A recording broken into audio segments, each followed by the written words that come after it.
사랑의 힘으로 우리가 믿음과 소망과 기쁨이 넘치는 삶을 살게 될 줄 믿습니다. 유튜브에 보면 여러분들이 혹시 컴퓨터로 하실 수 있는 분들은 검색창에 김철수 목사 이렇게 치면 제가 설계한 게 1년치가 계속 이렇게 뜨더라고요.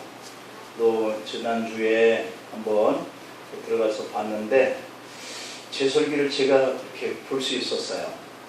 네, 또 곧잘 많이 와서 이렇게 듣곤 한 부분도 있어요. 이게 정말 다 우리 배정환 집사님의 수고와 노력에 그렇게 볼 수 있어서 너무 감사를 드리고요. 이게 보다 보니까 이 가운이 이쪽에 이게 한쪽으로 접혀 있는 게 그게 그대로 떠서 있더라고요. 그게 참 민망한데 오늘은 똑바로죠. 제가 눈에 거슬리더라고요. 그런 모습이 그대로 이렇게 되어 있는 걸 보니까 오늘은 이 사랑에 대해서 이렇게 메시지를 준비했는데 우리 찬양대에서도 이렇게 통해가지고 사랑에 대한 찬송을 이렇게 했어요. 참 은혜입니다. 감사드립니다. 처음 사랑을 회복하라 그랬는데 여러분들이 스스로 한번 여러분들이 이렇게 돌아보면 내 모습이 어떤가. 저도 거기에 저장되어 있는 설교를 보면서 저의 모습을 이렇게 볼 수 있듯이 여러분들도 여러분들의 모습을 어느 한순간에 볼 수 있는 때가 있을 거예요. 거울 보고 뭐 주름이 좀 늘었나? 뭐 이런 거 보는 게 아니고 내 모습이 예수 믿기 시작하면서부터 지금까지 오는 과정 속에 어떤 모습으로 굳어졌는지 어떠한 형태의 믿음의 모습을 이렇게 표현하면서 이웃들에게 내가 살아가고 있는지 한번 조명해 볼 수 있기를 바라고요. 오늘은 그러한 의미에 초점을 맞춰봅니다.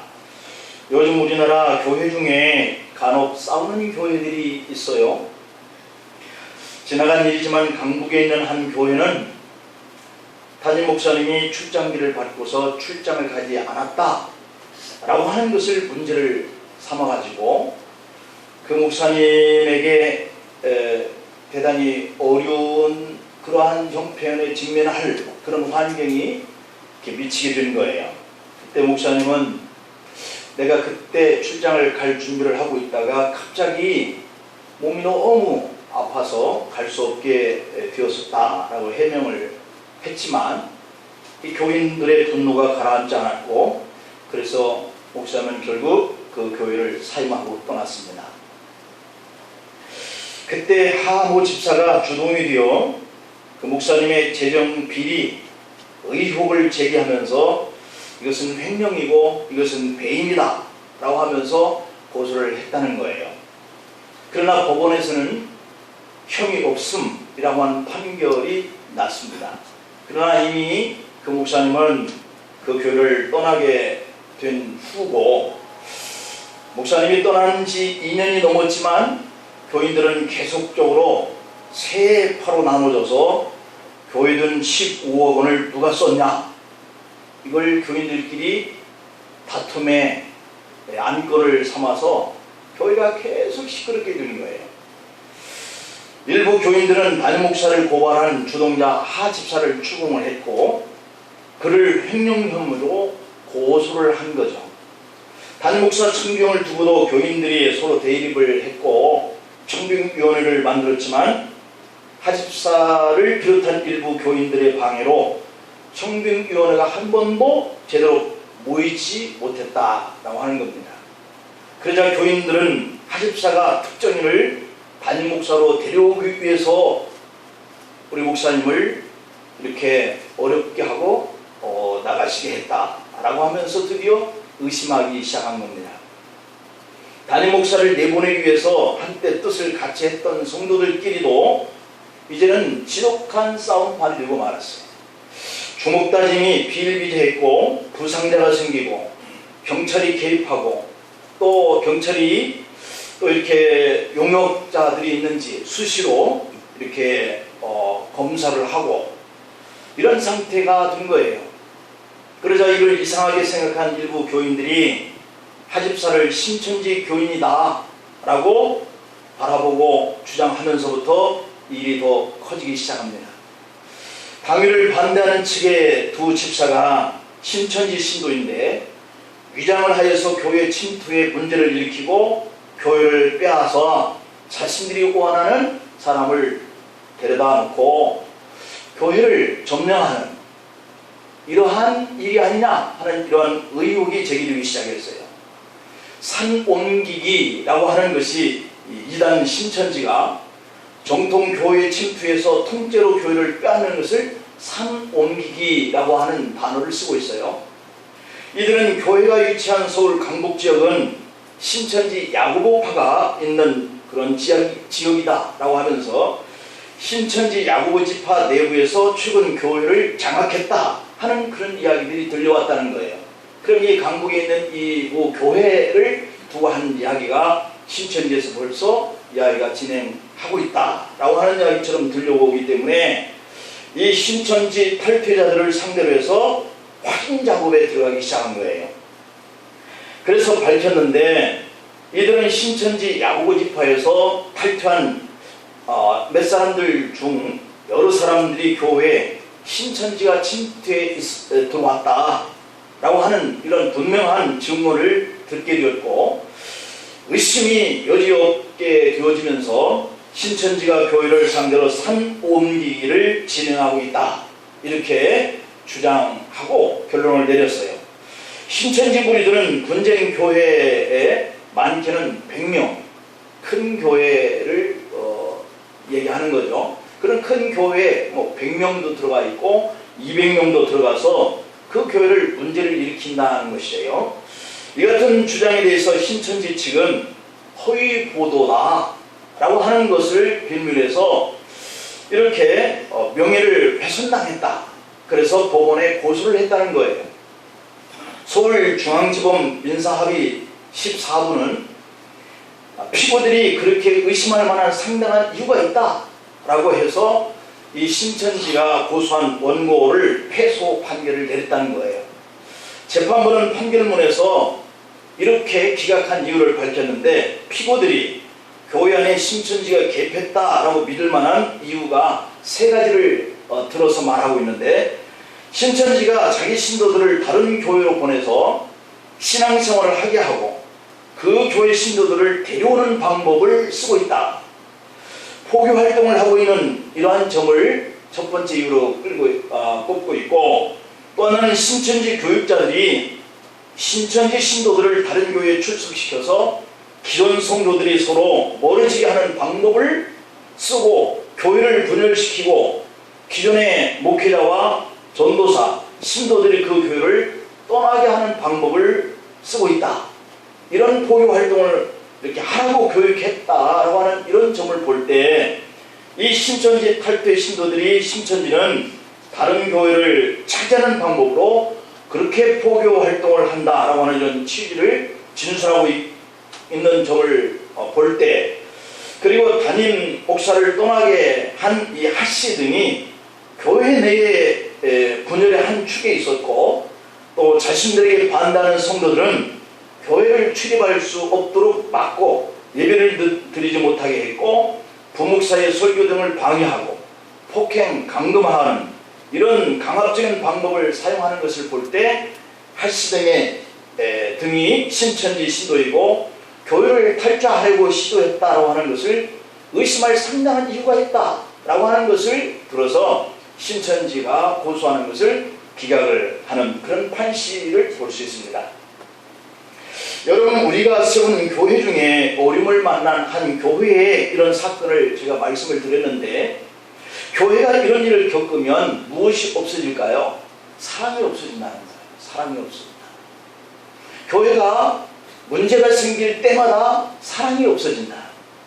교회는 다 잃는다 해도 주님께 받은 그 사랑만은 남아있어야 하는데 자꾸만 그런 일이 일어나면서부터 너의 가슴 속에, 내 가슴 속에, 우리 교회 공동체 속에 사랑이 식어져 간다. 무슨 일을 만나든지 사랑이 없으면 교회는 있어야 할 의미가 없다라고 하는 거예요. 오늘같이 본 본문의 말씀은 처음 사랑을 잃어버린 이 에베소 교회를 소개하고 있는데, 오늘 주님은 에베소 교회를 향해서 무슨 말씀을 하셨나 하는 이 의미를 우리가 한번 오늘 나누려고 그래요. 그 말씀하는 것 중에 첫 번째 말씀은 첫사랑을 잃어버린 교회가 되었다, 이렇게 말씀하고 있는 점이에요. 본문의 2장의 4절에 보면 그러나 너를 책망할 것이 있나니 너의 처음 사랑을 버렸노라, 이렇게 말씀하고 있거든요. 그러니까 이 말씀은 에베소 교회는 첫사랑이 있었던 교회였구나 라고 하는 것을 역설적으로 말씀하고 있는 거예요.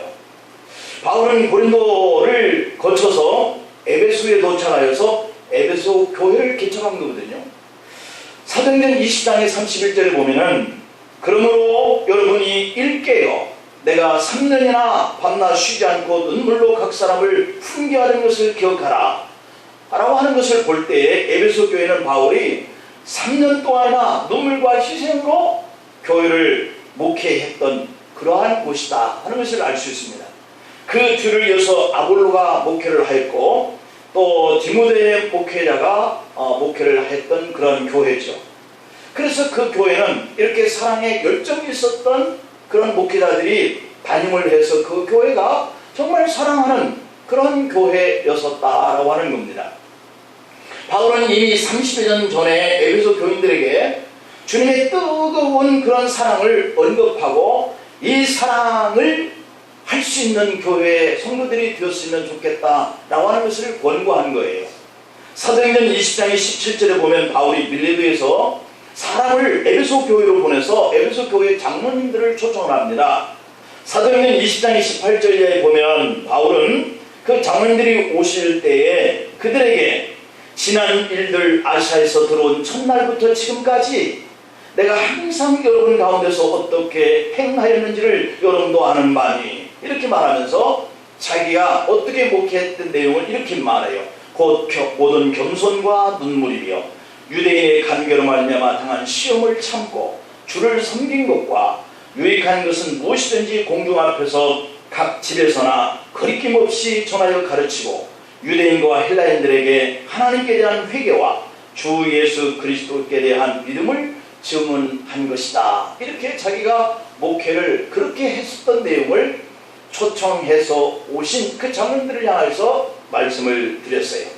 그리고 사도행전 20장의 36절 38절 말씀에 보면 이 말을 한 후에 무릎을 꿇고 그 모든 사람들과 함께 기도하니 다 크게 울며 바울의 목을 안고 입을 맞추고 다시 그 얼굴을 보지 못하리라 한 말로 말미암아 더욱 근심하고 배에서 전송했다, 이렇게 기록할 만큼의 이 에베소 교회 안에는 그렇게 사랑이 많고 눈물이 있고 서로 간에 정말 배려하는 이런 모습이 있었던 교회였어요. 바울은 이런 사랑으로 그들을 뜨겁게 사랑했던 그런 목회의 한 장소인 이 에베소 교회, 사랑도 전염되는 것인 줄 믿으시길 바랍니다. 우리가 사랑하면 그 사랑을 받은 사람이 또 사랑하게 되고, 내가 어떤 사람을 무시하면 무시당한 그 사람은 상처를 받아서 또 다른 사람을 무시하고, 이렇게 되어지는 것도 전이죠. 그런 것처럼 에베소 교회가 이러한 아볼로와 디모데와 바울이라고 하는 사랑의 뜨거운 열정을 가진 목회자들에게 가르침을 받았던 그런 교회였기 때문에 정말 그 교회가 이렇게 사랑했었다, 사랑이 뜨거웠던 그런 교회였다. 그런데 시간이 지나면서 이 에베소 교회가 이상하게 처음 이 사랑을 잃어버렸다고 하는 거예요. 버렸다, 잃어버렸다고 하는 거지. 버렸다고 하는 이 단어는 배도했다든지 아니면 배신했다든지 아니면 식어졌다든지 이런 단어를 의미하고 있어요. 사실 교회가 배도하는 사람이 생기고 배신하는 사람이 생기고 이렇게 또 사랑이 식어지는, 처음에 믿음이 식어지는 이런 일들이 일어난다라고 하는 것은 교회의 위기란 말이에요. 사실 교회의 최고의 덕은 사랑이잖아요. 고린도전서 13장에서 보듯이 사랑이 없으면 방언도 천사의 말도 예언도 지식도 구제도 헌신도 아무 유익이 없느니라, 이렇게 말씀하고 있어요. 어느 날 율법사이자 서기관이 와서 계명 중에 어느 계명이 가장 큽니까? 주님께 물었습니다. 그때 예수님이 마태복음 22장의 37절에 보면 네 마음을 다하고 목숨을 다하고 뜻을 다하여 주 너희 하나님을 사랑하라 하셨으니 이것이 크고 첫째 되는 계명이요 라고 이렇게 말씀하고 있는 부분을 볼 수 있어요. 이 두 계명이 온 율법과 선지자의 강령이 되었다라고 하는 것이거든요. 그냥 사랑이 없으면 가정도 그렇고 사회도 그렇고 교회도 그렇고 있어야 할 의미가 무익하게 된다라고 하는 거죠. 처음 교회가 개척될 때 뜨겁게 사랑하면서 생일을 맞이하면 케이크도 자르고 서로 축하도 해주고 무슨 일이 있으면 내일처럼 서로를 돌봐주기도 하고, 그래서 그 사랑 때문에 예배도 생기가 있고 기도 생활도 능력이 있고 봉사하는 자에게도 헌신하는 자에게도 기쁨과 보람이 있었다고 하는 거예요. 그러나 이 사랑이 그런 힘을 발휘해 주는 것처럼 사랑이 식어지면 모든 일들이 다 힘이 들어지는 것이다 라고 하는 거예요. 여러분들이 오늘 이 교회 나올 때 기쁜 마음으로 즐거운 마음으로 나왔다라고 한다면 아직도 내 마음속에 주의 사랑이 식어지지 않은 탓 있을 거예요. 그러나 교회 나오는 것이 도살장에 끌려가는 어떤 한 짐승이 끌려가는 모습처럼 내가 형식적으로 어쩔 수 없이 그런 마음이 오게 된다면 내 마음의 사랑이 식어진 탓일 거예요. 똑같은 옷을 만들더라도 사랑하는 애인에게 내가 주기 위해서 몸을 만든다 라고 하는 그 문화에 보면 즐거움과 신이 나는 기쁨의 모습으로 그 일을 만듭니다. 창세기 19장 20절에 보면은 야곱이 라헬을 위하여 7년 동안 라반을 숨기는데 그를 사랑하는 까닭에 7년을 며칠같이 여겼다 이렇게 하는 것을 볼 수 있어요. 사랑하니까 수입이 생기지 않아도 짐승을 치는 목축을 하는 그 목동으로서의 7년 생활이 며칠처럼 여기는 마음을 가지고 했다는 거예요. 어디서 그런 힘이 나왔을까? 라헬을 사랑하는 마음 때문에 그런 힘이 나왔다. 주님을 사랑하는 마음이 있기를 축복합니다. 그 사랑이 있으면 오늘 주님이 어떤 말씀을 주실까 하는 그 기대감이 우리 마음속에 있어서 교회에 오는 것이 힘이 나는 거예요. 오늘 이 주시는 이 말씀이 나에게 한 주 동안에 어떤 소망이 되고 힘이 될까? 이런 마음이 우리에게 있으면 오늘 이 설교 시간이 언제 끝나나 시계를 보고 졸기만 하고 하는 이런 모습이 없을 거란 말이에요. 왜냐하면 내가 너무 기쁘고 그 말씀이 내가 한 주 동안에 살아갈 힘이 된다라고 하는 생각을 가지고 들으니까 딴 일을 하겠어요? 졸기를 하겠어요? 낙서를 하겠어요? 빨리 끝났으면 하는 그런 마음을 갖고 있겠어요? 사랑이 식어지면 남편이나 아내 말을 듣는 것이 귀찮아지는 거예요. 또 있는 뉴스 거리를 이렇게 봤더니 우리 한국 사람의 그 사랑의 관계가 굉장히 떨어졌다. 세계 그 어느 나라보다도 이렇게 뒤처져 있다. 왜 그런가 봤더니 서로 방을 따로따로 쓰기 때문이다. 이렇게 표현을 했더라고요. 여러분 그게 상당히 일리가 있는 거죠. 가깝게 있는 사람보다 저 각방을 쓰고 있는 사람의 관계가 어느 게 더 뜨겁겠어요? 자녀가 생각할 때 부모가 너무 사랑스럽고 존경스럽다 그럴 때 그 부모님이 자기를 향해서 무슨 말을 한다 할지라도 존경하는 마음으로 들을 거예요. 그러나 사랑하는 마음이 식어지고 존경하는 마음이 없어지면 에이그 또 그놈의 잔소리 이렇게 들을 거란 말이에요. 그래서 이 사랑이라고 하는 거 이것을 우리가 회복해야 할 줄로 믿습니다. 그런데 이 에베소 교회에는 이 처음 사랑이 식어졌다 주님 말씀하고 있어요. 자, 그렇다면 두 번째는 이렇게 첫사랑을 잃어버린 이유가 무엇일까 라고 하는 것을 오늘 주님이 말씀하고 계시는데요. 오늘 본문 2절에 보니까 악한 자들을 용납하지 아니한 것과 자칭 사도라 하되 아닌 자들을 시험하여 그의 거짓된 것을 네가 드러낸 것 때문이다 이렇게 말씀하고 있어요. 그리고 본문 6절에도 보면 오직 네게 이것이 있으니 네가 니골라 당의 행위를 미워하는도다. 나도 이것을 미워하노라 그렇게 말씀하고 있어요. 그것 때문이라는 것이죠. 에베소 교인들에게 첫사랑이 식은 이유는 하나가 악한 자들을 용납하지 않은 그런 모습 때문에 사도라고 거짓말하는 자들의 거짓을 막 드러내는 것, 니굴라당이다 라고 하는 이단들을 드러내고 그들과 싸우다 보니까 사랑이 식어졌다는 거예요. 여러분, 참 아이러니한 말씀입니다. 순수하고 열정적이고 불평을 하지 않지만 단점을 보지 못하고 이성적 판단으로 거짓과 잘못을 예리하게 결정내는 일을 하다 보니까 사랑이 식어지더라 라고 하는 거예요. 그들은 오늘 본문 2절에서 예수님이 내가 네 행위와 수고와 네 인내를 알고 라고 하는 이 말씀처럼 에베소 교인들은 잘못하는 것이 없어 보이는 그것이 사랑을 잃어버리게 된 잘못이라고 주님은 지적하고 있는 거예요. 그들은 진리에 서려고 애를 썼잖아요. 인정받으려고 그런 행동을 많이 했잖아요. 그러나 그 정의심이 강하다 보니까 사랑을 잃어버리는 거예요. 2절에서 내가 네 행위와 수고와 네 인내를 알고, 그리고 또 3절에서 또 네가 참고 내 이름을 위하여 견디고 게으르지 아니한 것을 안다 그랬어요. 그리고 본문 2장 6절에서도 오직 네게 이것이 있으니 네가 니굴라당의 행위를 미워하는도다. 주님도 이것을 미워한다는 것을 그들이 하는 것이니까 칭찬받아야 마땅하잖아요. 사실 주님은 에베소 교회에 대해서 철저히 알고 있는 거예요. 저와 여러분들에게도 주님은 철저히 알고 계실 줄 믿습니다. 할렐루야. 네, 모를 줄로 알죠. 다 알고 있습니다. 사실 에베소 교회의 행위는 그들이 수고한 것밖에 없어요. 그들이 인내한 것밖에 없다는 거예요. 이 이상한 것은 그들의 이러한 수고의 행위가 오히려 사랑이 식어지도록 결과가 나타난 그 문제 같은 거예요. 성경에서 수고라고 하는 이 말은 어렵고 그리고 힘들거나 어떤 고통스러운 어떤 노동이나 온 힘을 다해서 행하는 어떤 결과로 일어나는 피곤함, 이것이 수고예요. 결국 에베소 교인들은 이렇게 악한 자들을 용납해서는 안 된다 하는 이런 마음이 있는 거예요. 저게 사도도 아니면서 사도인 척 하네 라고 하는 것을 드러내서 귀엽고 네가 거짓 사도다 라고 하는 일들을 드러내는 일에 힘썼다는 거예요.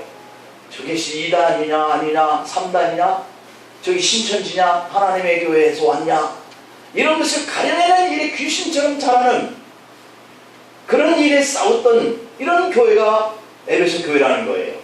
수고했죠.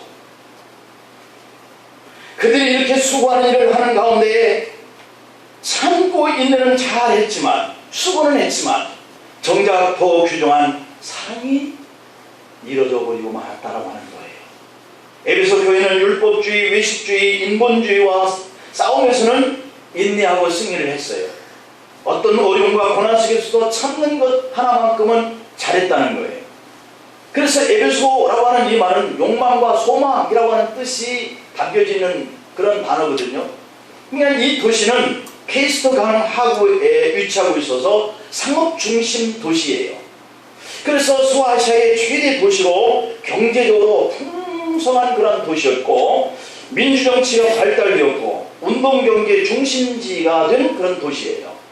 뿐만 아니라 세계 7대 불가사의 중 하나인 다이아나 이런 신전이 있는 그런 도시고, 그래서 이방신을 숭배하는 이런 도시로 발달되었다고 하는 거예요. 그래서 이 에베소 교회는 그러한 신전들, 그런 우상들과 싸워서 인내하는 일에 수고를 많이 했다는 것이죠. 여 사제만 해도 수천 명이 이르렀고 신전 청소를 위해서 수천 명의 노예가 일을 했다고 하니까 과연 이 다이아나 신전이라고 하는 그 신전이 얼마나 컸었나 하는 정도를 가늠해보는 그러한 말이죠. 이곳에서는 성공을 원하는 사람들에게 부적을 팔았고 범죄자가 신전 300m 이내에만 들어와도 살 수 있었기 때문에 온갖 범죄자가 우글대는 소굴처럼 된 것이 에베소라고 하는 그런 도시였다는 거죠. 바로 이런 우상이 들끓고 범죄자들이 들끓고 향락이 범람하고 이런 경제가 풍성하고 하니까 정말 사람들이 하나님 앞에 나오는 일들보다 세상 속에서 유의하는 그러한 도시로서 아주 적합한 이런 도시에 세워진 이 교회가 에베소 교회라고 하는 거죠. 그래서 이 에베소 교회는 이렇게 각종의 그 환경의 유혹으로부터 참아내고 인내하면서 믿음을 가졌던 교회였다. 그런 노력을 주님께서도 아셨기 때문에 너희들이 그 수고한 것과 인내하는 것을 나도 안다, 이렇게 말씀을 하는 거예요. 여러분들이 수고하고 인내하는 것 주님 잘 아실 줄로 압니다. 네. 그런데 하나 더 원하는 것이 있다면 뭘 것 같아요? 사랑이다. 사랑이다. 아무리 내가 지식을 많이 갖고 똑똑해서 어떤 사건과 문제를 보면 그 가름을 정확하게 할 줄 알아도 사랑이 없으면 우리는 꽹과리와 같이 아무 유익이 없다라고 하는 거예요. 정직하고 진실되게 살지 말라는 법이 그런 말이 아닙니다. 그 속에 사랑까지 있으면 얼마나 좋겠냐, 그런 얘기죠. 선생님이 나쁜 짓을 많이 하는 제자를 훈계하고 가르치듯이 사람을 보는 눈이 매사를 판단하고 정죄하려고 하다 보니까 나도 모르게 비판의식이 커지는 거예요. 내가 남보다 어떤 수고를 많이 했기 때문에, 내가 남보다 정직하게 생활을 한다고 그런 생각을 하고 있기 때문에 스스로 자고하다 보니까 다른 사람들은 죄인 취급을 하게 되고, 이래서는 안 될 자신의 마음에 사랑이 식어져가고 강팍해지고 그렇게 되어가는 거예요. 오늘날 교회가 불의하다라고 생각하는 이런 모습을 우리가 바라보고 듣고 열을 내다 보니까 교회를 향한 사랑이 없어지는 거예요. 통계에 의하면 전체 민사소송 사건의 약 한 18%가 교회 또는 교인과 관련된 사건이 올라오고 있다고 하는 겁니다. 교인들이 서로 일을 하다 보면 서로 옳은 방법을 강구해요. 그러다 보니까 정죄의식과 판단력은 강해지고 사랑은 식어진다라고 하는 거예요. 우리도 여전도회나 남성교회, 재직회나 황교직이나 당회 하다가 분명히 그것이 옳은데 그 옳은 주장을 하는 그 사람 마음속에 사랑이 식어지면 싸우게 되는 거예요. 그렇지 않게 되기를 바랍니다. 먼저 은혜다 하지만 그 은혜가 어떤 일을 정당하게 할지라도 사랑하는 마음, 영혼을 잃어버리는 그런 마음이 거기에 일을 취재하는 일에 앞장서서는 안 된다. 그러니까 부부도 대화를 하다가 언성이 높아질 수 있잖아요. 그러면 정말 서로 사랑하는 관계인데 2천도 아니고 3천도 아니고 1천도 아니고 무천이라고 그러는데, 어떤 사람들은 무천이니까 헤어지면 남남이 된다 이런 쪽으로 생각을 하지만 저는 다르게 생각해요. 1천이다 2천이다 말할 수 없기 때문에, 그 정도로 가까운 관계여야 하기 때문에 그렇게 무천이다 이렇게 얘기하는 거 아닌가, 그런 생각이 듭니다. 그런데 싸우다 보면, 언성이 높아지다 보면 사랑이 실종되고 서로 정죄하고 친정쪽 그리고 시댁쪽 형제들, 양가의 부모들까지 다 도마에 올라오는 거예요. 이 반사판이다 이렇게 되는 거예요. 그리고는 이제 못 산다고 헤어지자 이렇게 하는 거죠. 그러니까 성도끼리도 마찬가지예요. 싸우다 보면 내가 이놈의 교회, 아니면 교회가 없어서 이런 교회 나오는 줄 아나? 이렇게 되기까지 싸우게 된다는 얘기죠. 그 정도만 괜찮은데 몽둥이까지 휘둘리고 난리가 나서 법정 고발하고 이렇게 되어지는 상황을 앞부분에서 제가 말씀을 드렸죠. 옛날 교회가 핍박을 받을 때 하디라는 황제가 기독교인이다 라고 하는 이 이상한 사람들이 있는데, 이 이상한 기독교인들이 도대체 어떤 존재의 사람들인가 좀 알아보라. 그래서 아리스티데스라고 하는 신하를 정탐꾼으로 보냈다는 거예요. 기독교인들을 정탐한 이 아리스티데스가 정탐을 끝내고 황제에게 가서 보고서를 제출했는데, 황제여 보십시오, 기독교인들 그들은 서로 사랑합니다 라고 보고서를 제출했다는 거 아니겠어요? 대단한 일이죠. 오늘 우리를 보는 세상 사람들은 뭐라고 그럴까? 보십시오, 저들이 서로에게 상처를 주고 있습니다. 봐라, 저들이 서로를 어떻게 판단하는지. 봐라, 저들이 서로 어떻게 싸우는지. 이런 소리를 들으면 어떻게 되겠습니까? 예수님은 너희가 서로 사랑하면 이로써 모든 사람이 너희가 내 제자인 줄을 알리라. 사랑하는 관계여야 주님의 제자가 된 줄로 믿기를 바랍니다. 우리가 진정 거듭난 그리스도인인지 아닌지에 대해서 판단할 수 있는 기준은 사랑하느냐 아니냐에 달려있다는 그런 의미죠.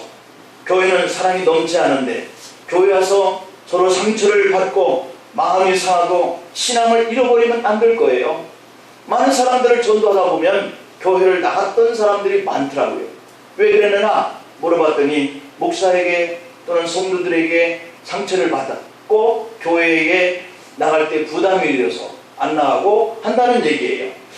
자기 만족을 위해서 신앙생활하는 것도 안 되고 상대방에게 상처를 줘서 그가 교회를 떠나게 하는 것도 안 되고 나쁜 사람이 누군가를 살피거나 교인들 중에 저 사람은 죄인이다 라고 하는 것을 골라내기 위해서도 교회 나와서도 안 된다는 것이죠. 나는 책임을 잘 감당했는데 너도 그래라 해서도 안 된다는 것이죠. 여러분이 진실하고 정직해도 사랑을 잃으면 아무것도 아니요. 소리나는 구유와 울리는 괭과리가 된다. 사랑이 없는 예배는 지루할 뿐이다. 사랑이 없으면 설교도 찬송도 길게만 느껴진다. 사랑이 없는 봉사는 교만해지거나 지겨울 뿐이다. 예배나 또는 어떠한 일을 봉사를 하든 그 속에 내가 충성하고 또 내가 헌신하고 내가 희생하고 싶어하는 그 마음은 얼마나 신앙다운 행위인지 몰라요. 그러나 그 속에 사랑이 없는 가운데 나타나는 그러한 행위는 결국은 교만해지고 자기 의를 드러내는 행동에 불과하게 되는 결과를 가져오고 다른 사람에게 상처를 주는 결과를 가져온다. 수고 일을 하고 인내하는 모습을 보면 정말 그럴싸하게 보여도 주님 보니까 너 처음 만난 사람 어디다 뒀냐? 너 그걸 회복해야 되겠다. 주님 그렇게 말씀하신다는 얘기예요. 우리가 형식과 원망과 피곤과 짜증과 불평과 정죄와 교만만 남는 이것은 네가 죄인인 것을 골라내는 네가 진실되게 살려고 애쓰는 네가 이단을 골라내고 그들과 싸우려고 하는 그러한 행위 속에서 사랑을 잃어버렸구나. 이렇게 주님이 말씀하고 있는 거예요. 그러므로 오늘 우리가 결론적으로 세 번째는 그렇다면 이 첫사랑을 어떻게 회복할 수 있느냐 하는 문제예요. 오늘 본문 5절에 보니까 그러므로 어디서 떨어졌는지를 생각하라. 그리고 회개하라. 그리고 처음의 행위, 처음 사랑을 가지라. 그런 얘기죠. 첫 번째로는 어디서 떨어졌는가를 생각하는 거예요. 내가 어느 날부터 교회에 앞자리에 앉았던 모습이 자꾸 뒤로만 자꾸 가지는구나. 내가 어떤 때는 모든 공예배는 다 찬송했는데 이제는 수요예배에서 멀어지고 금요일에서 멀어지고 오후예배에서 멀어지고 주일예배 매번 드리던 것을 한 번 정도만 드리고 세 번은 안 드리고 이런 모습을 자꾸 하나님께서 멀어지는 이런 모습을 하게 되어지는 근본 이유가 있단 말이에요. 그러한 것을 생각해 보라는 거예요. 어디서부터 떨어졌지? 내가 어디서부터 주님께 멀어져 갔지? 지금의 상태를 정확하게 진단하라. 그 다음에는 회개하라. 회개는 잘못된 길에서 180도 전환해서 오는 것을 말해요. 그 다음에 처음 행위를 가지라. 너무 간단한 거잖아요. 처음 사랑을 그러면 회복된다는 거예요. 세 가지예요. 나를 어디서부터 멀어지게 되는가, 그 관계, 그것을 돌이키고 회개하고 그리고 처음 사랑의 그 믿음의 길을 가는 것. 여러분 우리도